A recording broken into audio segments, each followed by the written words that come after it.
Hello friends, எப்படி இருக்கீங்க? நல்லா இருக்கீங்களா? இப்போ கொஞ்ச நாளாகவே நம்மளுக்கு கேஸ் தட்டுப்பாடு இருக்கிறதுனால இண்டக்ஷன் ஸ்டவ்வை நான் பர்னையிலேருந்து எடுத்துட்டேங்க. சரி, நம்ம யூஸ் பண்ணிட்டு இருந்தால் நல்லாயிருக்கும்னு சொல்லிட்டு எடுத்துட்டேன். இன்றைக்கி இதை வச்சு தான் கீரை குழம்பு செய்ய போகிறேன். பாருங்கள், இந்த பவர் பட்டன் வந்து டவுன் ஏரோ மார்க் இருந்தால் டிக்ரீஸ் பண்ணுறது, அப்பர் ஏரோ மார்க் வந்து இன்க்ரீஸ் பண்ணுறது.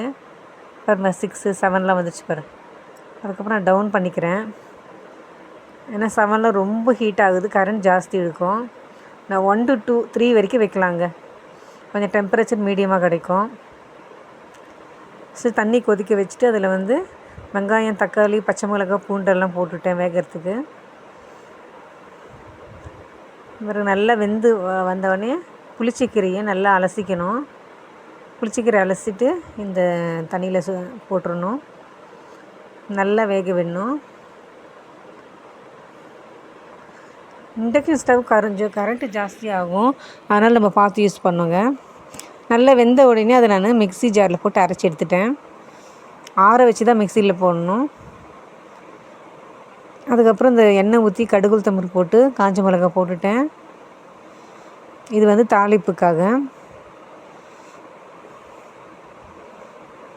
வெங்காயம் போட்டுட்டேன்.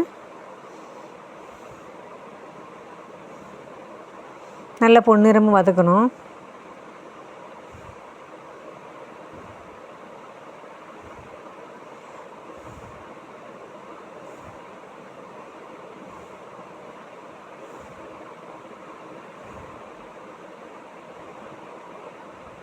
நம்ம வேக வைக்கும் போது நல்லா இன்க்ரீஸ் பண்ணிட்டு அதுக்கப்புறம் கொஞ்சம் டிக்ரீஸ் பண்ணிக்கலாம்.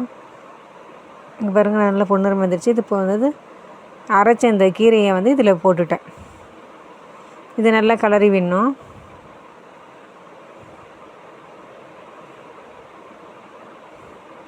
அவ்வளோதாங்க, புளிச்சக்கீரை ரெடி ஆகிடுச்சு.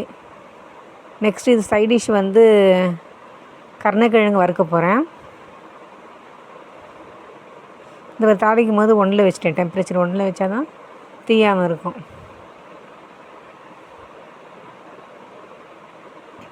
அடுத்து எண்ணெய் காஞ்சிடுச்சு.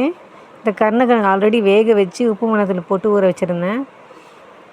உப்பு, மஞ்சள் தூள், மிளகாய் தூள் 3மே போட்டு ஊற வைக்கணும். ஒரு 15 to 10 minutes ஊற வச்சுட்டு அப்புறம் எண்ணெய் காஞ்சதும் இதை நம்ம ஒன்று ஒன்றா போட்டு ஃபிஷ் மாதிரி ஃப்ரை பண்ணி எடுக்கணும். இந்த கீரைக்கு இது நல்லாயிருக்கும், சூப்பராக இருக்கும் இந்த சைடிஷ். பாருங்க, வெந்துருச்சு. இன்றைக்கி இண்டக்ஷன் ஸ்டவ்வில் கீரை குழம்பும் கருணக்கிழங்கு வறுவலும் பண்ணிட்டேன். ரைஸ் வந்து ஸ்டவ்வில் தான் செஞ்சேன். சூப்பராக இருக்குங்க பாருங்கள் பார்க்குறதுக்கு. எனக்கு இந்த சாப்பாடு மட்டும் வெயில் காலத்துலேயும் சரி, குளிர் காலத்துலேயும் சரி, இந்த சூடாக சாப்பிட்றது ரொம்பவே பிடிக்கும். இந்த கீரையில் என்ன சத்து இருக்குதுன்னா, இரும்பு சத்து இருக்குது, கால்சியம் இருக்குதுங்க.